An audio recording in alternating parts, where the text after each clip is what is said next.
Hello, everybody. Welcome back to TogetherCon. This is Holly-Ann, and Holly-Ann's going to be talking about board games today. Yes, hi, hello. I'm Holly-Ann. I'm a newish member of Real Women in Gaming. I was brought on to do some board game shenanigans stuff. I've been writing articles for the website, reviewing some stuff, and going over kind of good games for specific things. I was asked to put together a panel, so I'm doing one called Board Games Are for Everyone. So whether you are or are not big into the deep, dark rabbit hole that is board gaming, these are either titles that are easy to approach and learn if you are unfamiliar with them or trying to get more into board gaming, and or also ones that are pretty easy to teach and are not super threatening to get people into board gaming, because people look at either the kids introductory stuff and go, there's nothing there, that's boring and stupid, or they see some of the stuff like Twilight Imperium, where it's got 20,000 pieces, a rule book that is a novel, and takes an entire weekend to play. There is a lot of that in between, and a lot of it skews more on the easier to play and learn end without not being fun. So I'm going to go over some kind of categories of games and some suggestions. I'm going to go over some tips on teaching games to players in such a way that they will remain engaged and want to play more games with you again, because that's fun. I have a light outline here. I am Hulyan. Like I said, I like board games. I also stream on Twitch, twitch.tv/Hulyan. I play a lot of weird indie retro games. I do crafty stuff. I am looking to hopefully at some point when my personal life allows and I have time, do like a weekly board game meetup on the Real Women of Gaming Twitch channel. This one, the one you're on.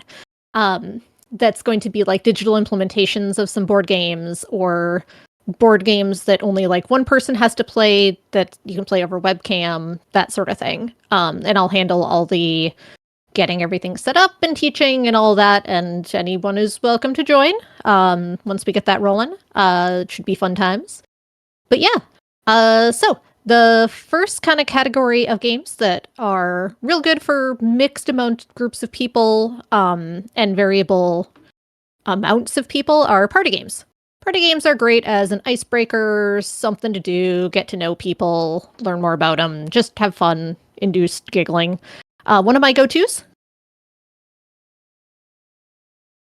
is Telestrations, and I also apologize. All of the text is flipped. I didn't realize Discord webcam settings are non-existent and didn't have enough time to crap away to. Oh, is it correct? Yeah, it's correct for us. Everything we can read. Okay, the preview is not. So, okay, excellent. Never mind. I don't apologize at all. I take it back. Ha. But Telestrations is kind of a combination of Pictionary and the telephone game. I'm just gonna go over real briefly, about the games. You get little books. They're dry erase. You get a word. The first person has to draw the word, pass the book to the next person. They look at the picture and they guess what it is. They pass it to the next person. They only see the guess. They draw the picture. And it goes around till it comes back, and you flip back through and see if it made it, and if it didn't, and where it went wrong along the way. There are rules for keeping score. I don't know what they are. We've never bothered. We play until our faces hurt from laughing. You do need at least like three people. Regular version goes up to 8. This one goes up to 12. Of note, I did also try to pick games that should be relatively easy to find and purchase. Stuff goes in and out of print, so if anything snuck out of print that I wasn't aware of, I apologize. Always check your friendly local game store first. They will also usually be a great place to go to for suggestions. Another party game I just picked up, haven't had a chance to play yet, Blank Slate. It's one of those kind of word association games where you have like the first part of a word, and everyone has to write down on their board what they think another word that goes with it is. And you get points for having exactly one person have the same answer as you. If more, you don't get as many points, and if no one has the same, you get no points. So it's a really cool what how well everyone thinks together, sort of thing. And I'm actually really looking forward to busting this one out with my friends. There's a ton of other party games out there. That's just a couple examples. Some next kind of category I have is light card games. Again, usually good for variable amounts of players, variable skill levels, variable ages, for the most part as well. So a few of my favorites. Take Five, known as Six Nimmt in Germany. Take Five. There's a few different U.S. releases. Take Five is the best one that I've seen, like quality wise. This and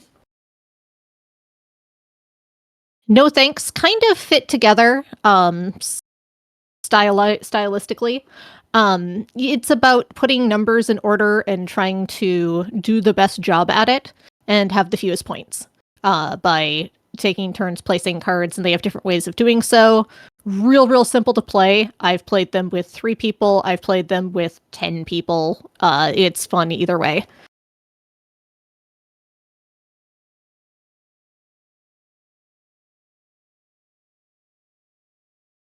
It is also of note, games are flexible. Game rules are suggestions. Unless you're playing in a competition, make it work for your group. If you have younger kids and something like Blank Slate that you think they're going to have trouble with some of the words or something like that, pair them off with an adult, play in teams. Stuff that I'll go over like Castle Panic, you can just use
going to ask the chat what the last thing that came through was, and I will retread.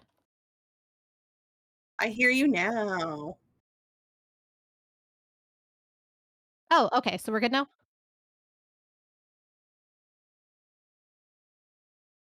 Yeah, we are Oh, now no.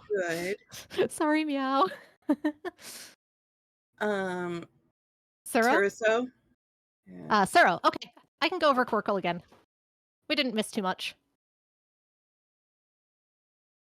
Thank I you, can Malish. I can do it again. It's all good.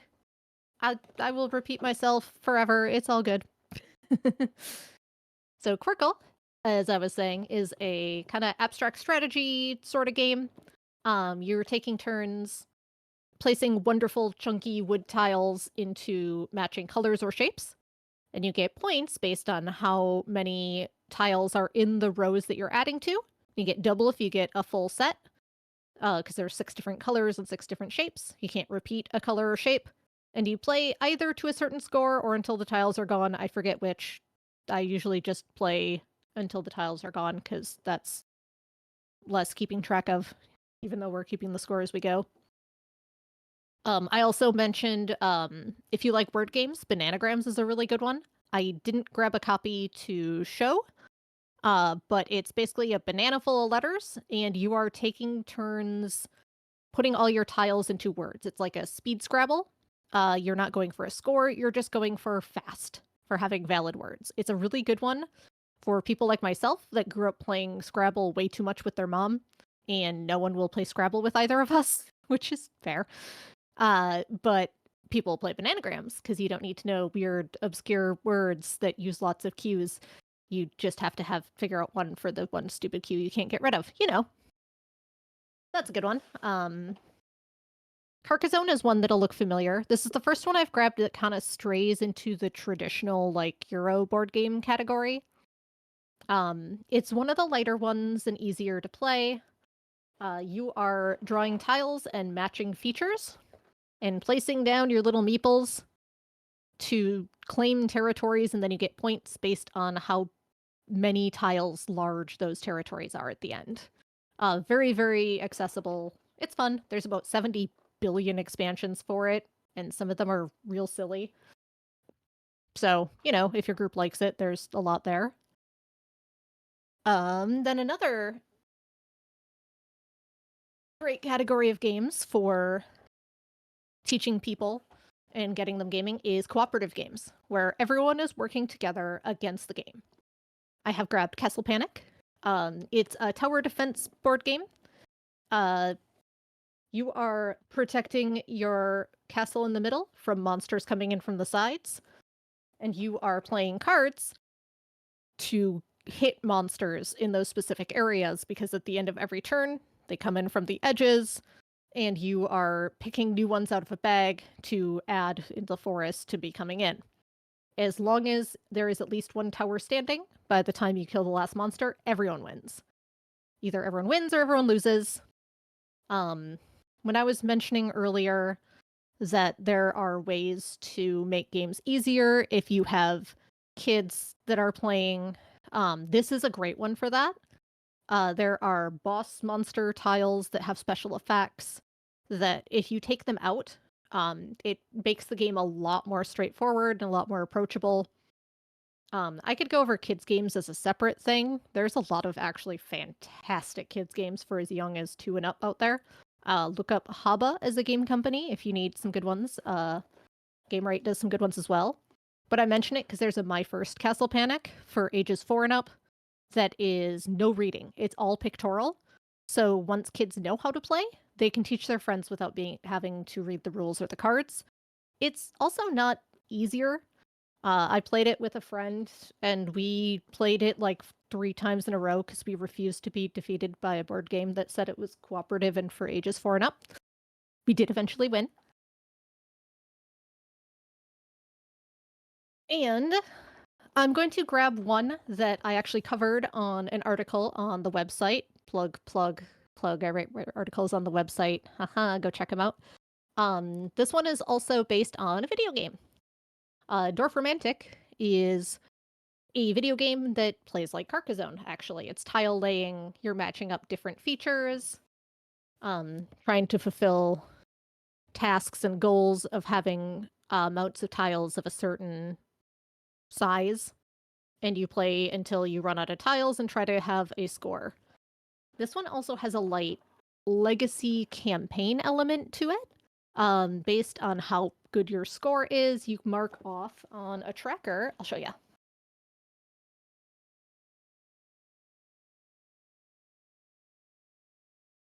On a tracker, and you can actually unlock different things as you go. It's also designed so you can run a whole bunch of them, and you can run them simultaneously. Unlike some legacy and campaign games, nothing is permanently changed. So you can reset it for different groups and different playthroughs very, very easily, because it's got spots for what you've unlocked and all of that. This is one that my friend and I have been working on. We got to here. We haven't made it super far, but we're enjoying it a lot. Again, that's one that is cooperative. Either everyone wins or everyone loses. That was most of the ones I had prepped. I promised to go over a bit of tips on learning and teaching board games, so I'm going to shift to that for a moment here, and then I will open up the floor to questions. A big thing about teaching board games is learn the rules ahead of time. Do not open up a game and just start reading the table, the rule book. No one will pay attention. You will not pay attention. It'll be bad. I mean, you can in a pinch, obviously, but given the choice, prep in advance. Personally, I like to read through the rules. If the company has released a how to play video, I will watch that as well to kind of see that. You can also watch a video of it being played. Some of the more complex games that can help with like turn order, how things happen. You can also just play it by yourself ahead of time. As long as that isn't a game with hidden information, you can play anything cooperatively solo, basically. But otherwise, some of the hidden information games are hard to what they call two-handed play, where you play as multiple players. But like any of these games, I could absolutely just, except for like Taco Cat, because that's a dexterity speed game.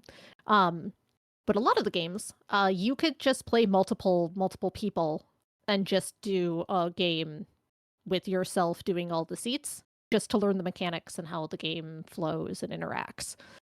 So that's a good way to kind of get a feel for it. And then when you actually go to game night or have people over and you pull out the game, you can pretty much do kind of what I just did. I'll do like a quick overview. This is the theme of the game. This is the goal of the game. This is the basic mechanics of what you need to know how this game functions. Let's set up and let's play. Anything more specific or unusual, or like if it's scoring at the end, you'll cover like, you'll want to go like, these are some of the things that will give you points. We'll worry about all of it at the end. Generally, whether I'm learning together with the table as I teach or teaching a first game, the first game is for learning the rules.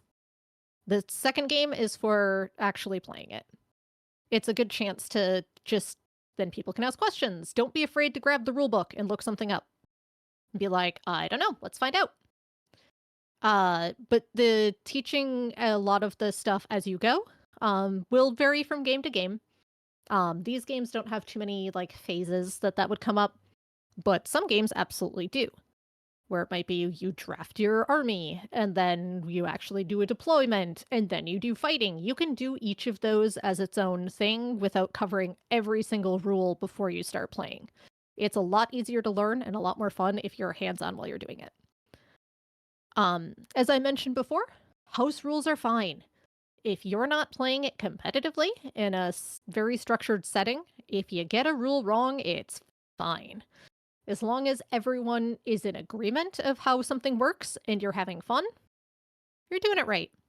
Sometimes you might want to go back and be like, hey, we played that wrong. That explains why the balance was so weird. Let's play it again and try it with the way that we discovered. We might like one way better than the other. And then is, again, as long as you're in agreement, because if you take it to somewhere else and play it, they might have their own different interpretations of some of it. It's all good. Games are for having fun. That is, I think, most of what I had prepped. I kind of buzzed through it pretty quick, just because I knew we were coming in on time on the way in, and I can further ramble forever. But I will take a moment if there's any questions about either the specific games that I've brought with, suggestions for types of games for different groups, teaching games. The floor is open. And now I'm going to sit awkwardly for a moment.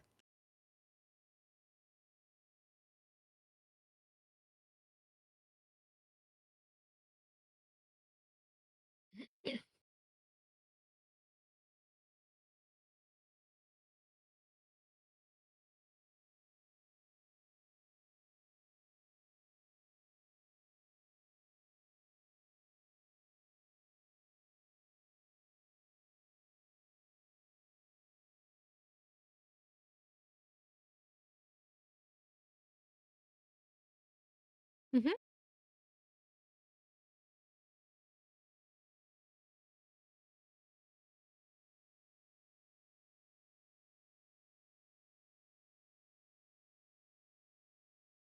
First thing I do is check to see if there are any official FAQ documents put out by by the publisher, or the author.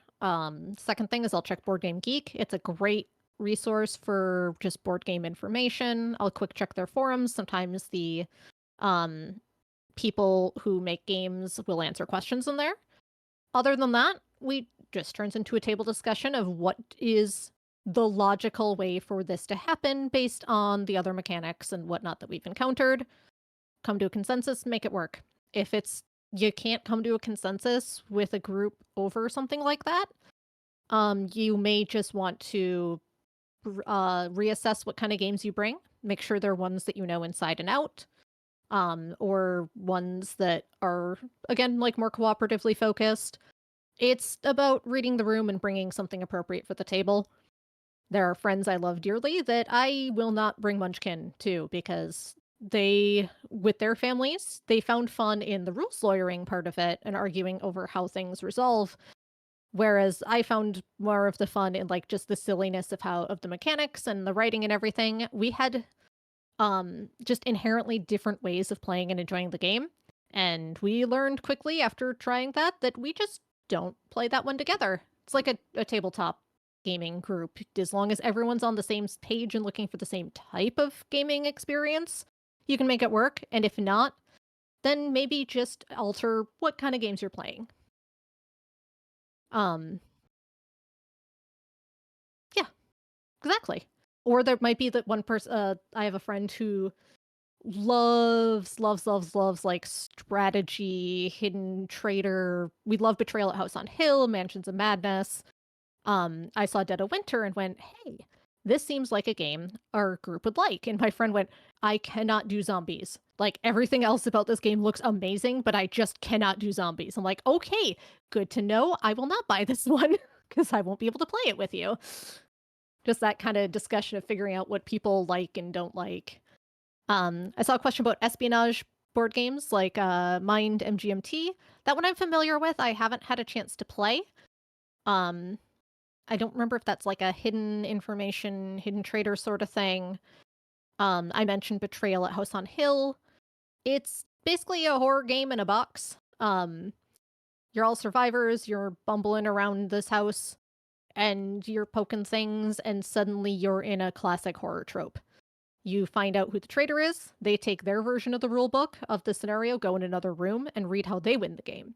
The survivors read their version about how they win the game. And now it is everyone versus the traitor. And they have some different mechanics and different goals that they're trying to do. That also ties well into the what do you do when something's ambiguous. Third edition of Betrayal got better about cleaning up their rules, but there's still a lot in that game of, well, how do we feel best fits the story that they're trying to tell with this?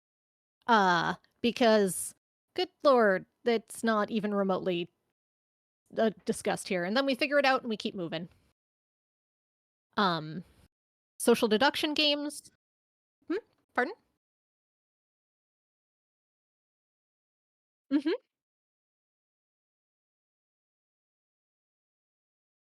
Oh yeah. Mm-hmm. We've done that. Mm-hmm. Yeah, absolutely. And yeah, that's absolutely a good way to do it. Can't hear voice in my ear. They can't hear you, Crimson.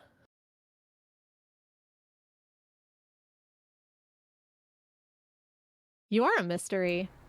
But I'm a figment just of your imagination, Nikolai. Nikolai, apparently she's a figment of your imagination. I'll just repeat the question and we'll make it work that way. Oh, Meow can hear you now. Well, fine. Now that I've adapted, then you fix things. But yeah, Henon's asked about social deduction games. That's one that my personal play group is a little hit or miss on, but there are some really good ones. I know Werewolf is a standard one, especially for conventions. Haha, digital convention. See what I did there? But the thing is, you need someone to be a moderator for that, like kind of like the game master or referee, as it was dubbed in the previous panel. Basically, everyone is secretly assigned a role. Everyone looks at what their role is. In the case of Werewolf, in its simplest form, there's a werewolf or two, and everyone closes their eyes and goes to sleep. The moderator wakes up the werewolves and has them open their eyes and look up. The werewolves point at who they're going to kill. They go back to sleep. Moderator wakes up the town and goes, "There's been a murder. This person or these people are dead. Who should we exile?" And then it turns into a discussion of the villagers trying to figure out who the werewolf or werewolves are and eject them from the town so they can win, and the werewolves trying to survive and kill everyone else, basically, and try to deflect all the accusations on them. There's more roles that can be added that will do certain things, like give people interactions like this person is in love with this person and will defend them, sort of a thing. And then it's basically an elimination game. And once you're out, you're out. Sometimes there's additional roles that you can be as a ghost. And it plays until someone wins. Player elimination, I'm iffy on. One of the reasons I like Love Letter, it's one of the few player elimination games that moves so fast that it doesn't matter. Even if you get eliminated right away, it's matter of minutes before the next round.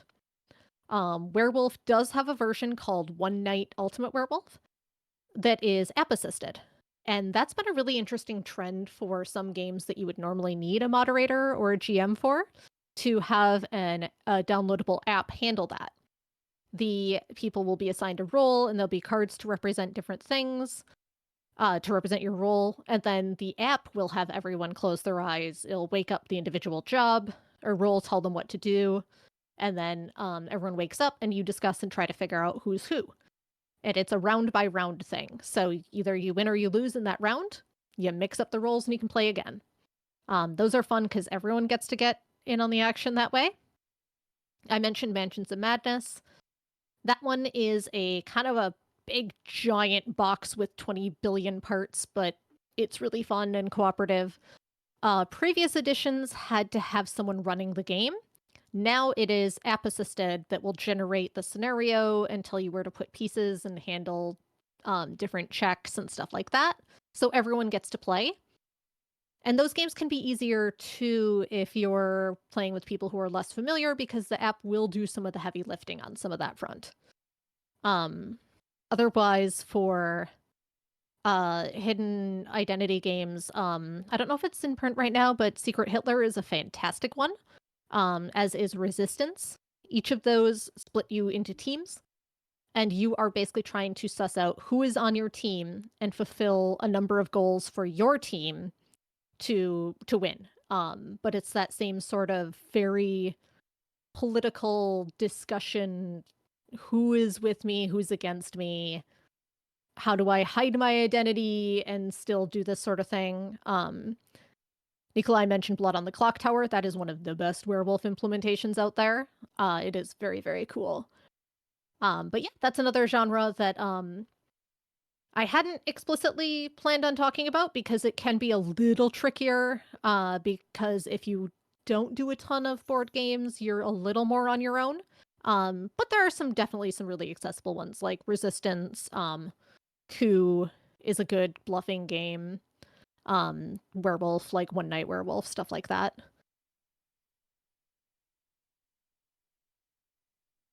Any other questions?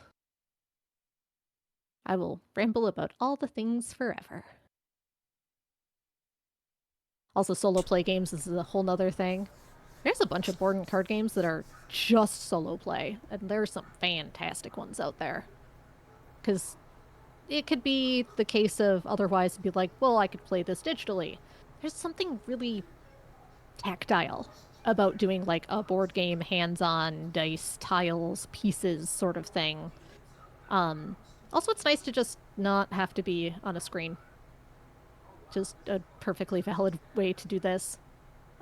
There's also digital implementations of board games that you can do over Discord and in Zoom and that sort of thing. Can also be good for people who are less in with board games, because again, the software will handle a lot of that. Basically a lot of the official digital implementations are quite good. Like Ticket to Ride has a really good one. Mysterium is fantastic. We almost prefer doing the app version just because it's less futzing around with 20 billion cards. Digital Tabletop Simulator has a learning curve. It's basically a simulation of a tabletop, and you can interface with pieces, and sometimes the imports will have like rules attached to them to help it play. But you have to have it's got a little bit of a barrier of learning how the software works in that one. But once you're familiar, it's a great way to play a ton of different games. So there's a bunch of ways to play digitally. Like I mentioned, I'm working on doing some streams of digital board gaming in different ways on this channel once I can get the time and energy. I'm looking forward to it, though. It'll be fun. And it's tougher if you can't play at the same time, but not impossible. A lot of games like chess, famously, but also a lot of the like strategy games like Quirkle. I think Ascension's app and Dominion's app might have like asynchronous play, meaning that you basically take your turn and you wait for the other person to take their turn, and then you take your turn, kind of like play by mail sort of thing. That can be a totally valid way to play anything that isn't real time. Can be a fun thing as well.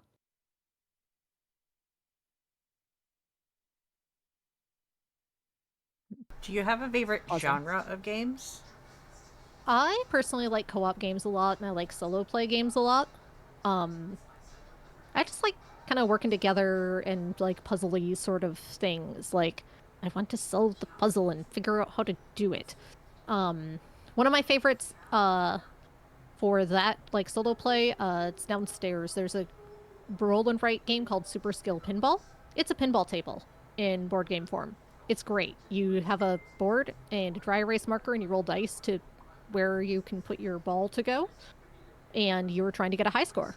You can play up to 4. You can play solo and just try to get a high score. One of my other favorites, it isn't cooperative or solo play, but it's unique and has pretty art, which is a really good way to get me interested in a board game. If it has really interesting artwork on the box and a really cool mechanic, like Dwarf Romantic, I'm in. It's called Dice Forge. You have dice that you actually pop the faces off of, and you can purchase with in-game resources new faces to put on there. So you're customizing dice that you're rolling every turn to get resources. I generally don't like games where you only get resources from die rolls, but this one makes you feel like you have more control over it, and I love it. games with a lot of replayability and flexibility are good too. Like Dice Forge has cards that have different abilities that you can purchase. There's a second set of cards in there you can mix and match as you see fit to vary the play experience. Dominion is nice that way too. You can change your kingdom cards in the center to what's available for that specific game. Or games like Ascension, where it's also a deck builder, but everyone's playing off the same center deck. So you're not going to see the same cards every single time.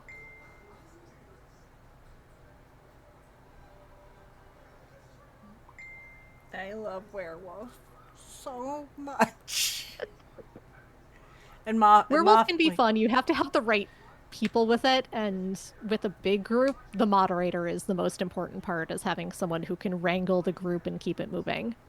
Yeah, my husband is typically the moderator, and it's so much. Except for there's never like debating. We just like point at who we think it could be. It's fun. It can be a very silent game. It depends. I've seen it played at conventions, and it can go so many different ways.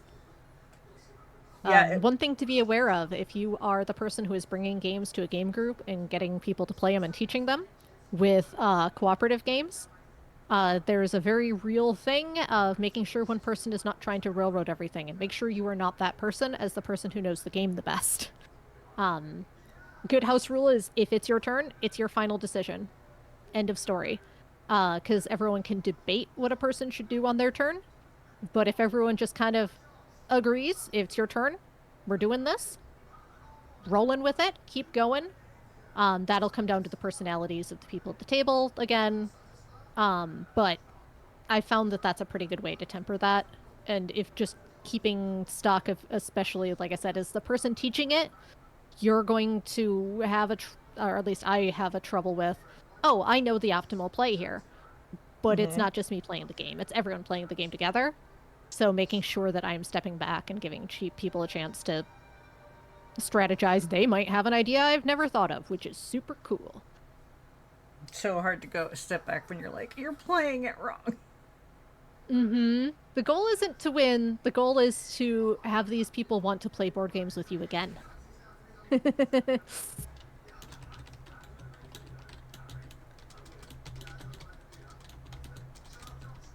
I can't wait to play Mysterium again. I love Mysterium. I mean the app, the video game version. Because I don't. They have a really good app. Yeah, I don't have anybody by me to play games. We did get the kids version of Mysterium, and it's a lot different because it's very cool. It is. It's in my mind it was harder. I feel like it would also be harder. Yeah. So for reference, Mysterium is a game where one person has been murdered. They are a spooky ghost, and everyone else is psychics. And they are receiving visions from the ghost to try to determine which of a number of cards that have been laid out corresponds to the card that they've been chosen for. The ghost cannot speak, they cannot talk, they cannot gesture. All they can do is pass cards with these like wild interpretive images. And eventually to hope they get there. The kids version is trying to get the players to go to a specific room, and they have different symbols on them, and you have a little tambourine that you use to make noises to try to guess them to guess which room. And it's a very unique way because it plays a lot quicker, it's more hands-on. Kids games that keep moving, very important, and have a shorter play time, also very important, because if they're really engaged and they want to play again, great. If they're not, you don't want to lose them. Yeah. The funny thing about playing this that cracked us up was we're like making the sounds, and we're like, there's no way anybody's going to get them, and Lily got it every single time. Knew the answer, and I was like, why?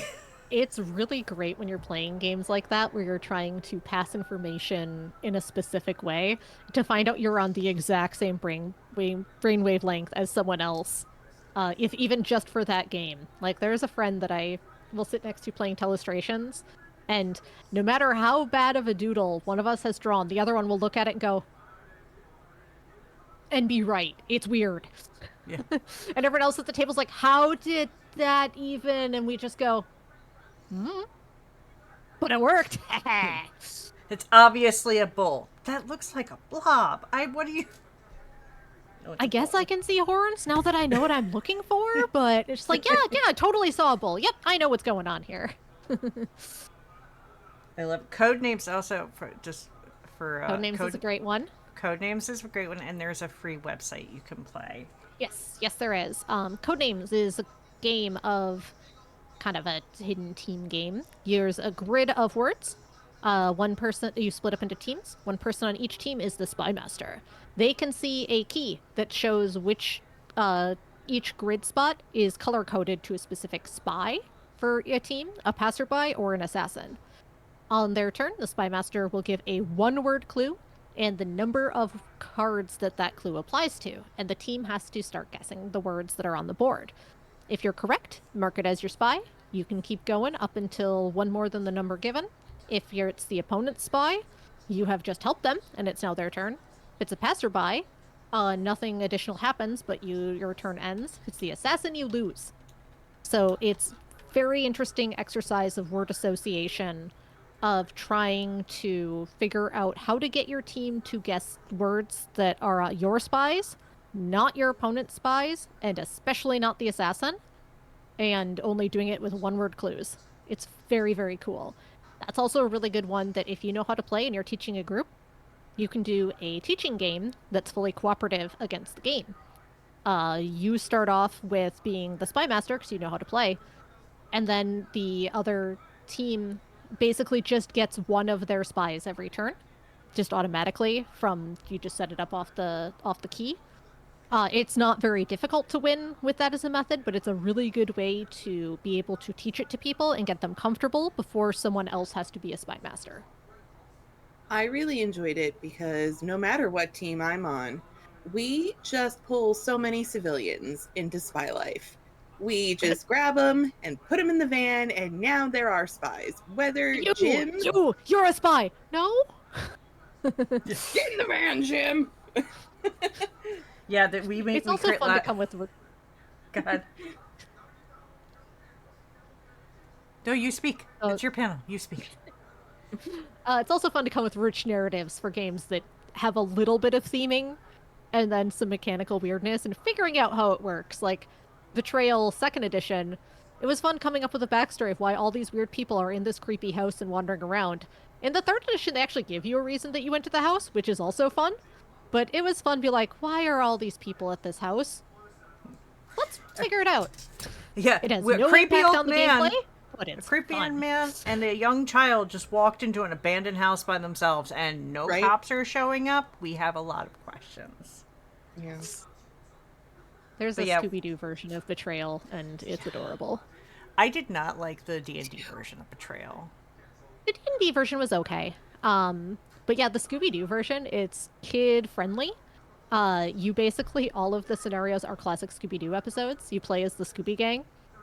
And instead of it being a traitor that someone turns against you, the person who is playing the traitor, and you can have it not be, you can choose who the traitor is. So if you're playing with kids and they're not comfortable doing that by themselves without assistance, basically their character gets so scared that they go and hide in a closet and won't come out until the end of the adventure. And then that player now controls the villain. It's a really cute, elegant narrative way to deal with that. I love that. That's great. Also such a good fit for a reskin of Betrayal. Scooby-Doo is perfect for it. I might actually go pick that up. Lily might like that. It's really good. It's simplified Betrayal, but it's fantastic. Highly recommend. Still in print, I believe, so it shouldn't be too hard to find. And I mean, Amazon. You can find everything thanks to Amazon. Yeah. Please check your local game store first. No, yes, please check your local game store. We don't have one too close that's not corporate owned, unfortunately. Honestly, the way to get into a lot of this stuff is to go to your local game store and say, hey, I'm looking for this style of game. And a lot of times you'll get qualifying questions like how many players, what are the ages. They'll get kind of a feel of what you're looking for, and they'll recommend something. And probably give you a rundown like I just did on how to play things. They may also have board game nights where you can meet people and play games. A lot of them are card shops right now, so be aware, but that doesn't mean they don't also have board games. Yay! Any last minute questions for Hulyan? Let's say if there's any other questions, I'll answer them. Otherwise, I will get off the stage so we can get to the next panel. I think I got us close to back on track here. I mean, the next panel is just like 3 hours of us talking about horror. What is your favorite game and why? I covered earlier Dice Forge, but it's one of my favorite games because it's gorgeous. Everything, all the art interconnects even as you're playing it. And just the mechanics of popping off all the dice faces and putting them on is incredibly satisfying. And it has a lot of replayability. Tell you what, I was going to do a quick kind of summary of this whole panel as my article for this month. Next month I'll do Dice Forge. Ooh, I love it. I love it. I love it. Darkest Dungeon board game, I have not because I couldn't justify the cost. I want to play it so badly. I love Darkest Dungeon. It has beautiful sculpted minis and a ton of pieces, and I cannot justify it because my playgroup wouldn't really be interested, and I have a mortgage. So, that same with like Slay the Spire. It was on my list and I just couldn't do it. Yes, Dicey Dungeons is a great video game. There's a lot of good gamification. $200? I'm sorry. Yeah, exactly. There's a lot of great video games out there that are board games with things you can't do with board games. That's a whole other discussion. But like Dicey Dungeons is a great one. Tharsis is a great one. It's kind of Yahtzee style, save a spaceship and survive. That sort of thing. There's some really, really cool stuff out there. I play a lot of those on my channel, slight plug. Like Slice and Dice. If you like dice games and dungeon crawls and roguelites and options and cute artwork, go play Slice and Dice. It's fabulous and it's done by like one guy. And it's on mobile and it's incredibly dangerous. I'm totally not going to go download that game now. It's less than $10 and it's fantastic. I don't need also, another... Dicey Dungeons is adorable. I don't need another mobile game, but I'll take another mobile game. You're welcome, I'm sorry. Nope, there's only you're welcome. Hyperfixations for everybody. It's a gift. You're giving that gifts. Keeps on giving. Well, thank you so much, Hulyan. I am so excited that we got to learn more about board games. Yeah, thanks for having me. Hopefully I didn't talk too fast and too jargony. If y'all have questions on board game stuff, you can find me on various internet places. I will ramble about them forever. It's great. It's a beautiful time. So thank you so much. We're going to take a quick break, and then we'll be right back with a lot of horror stuff.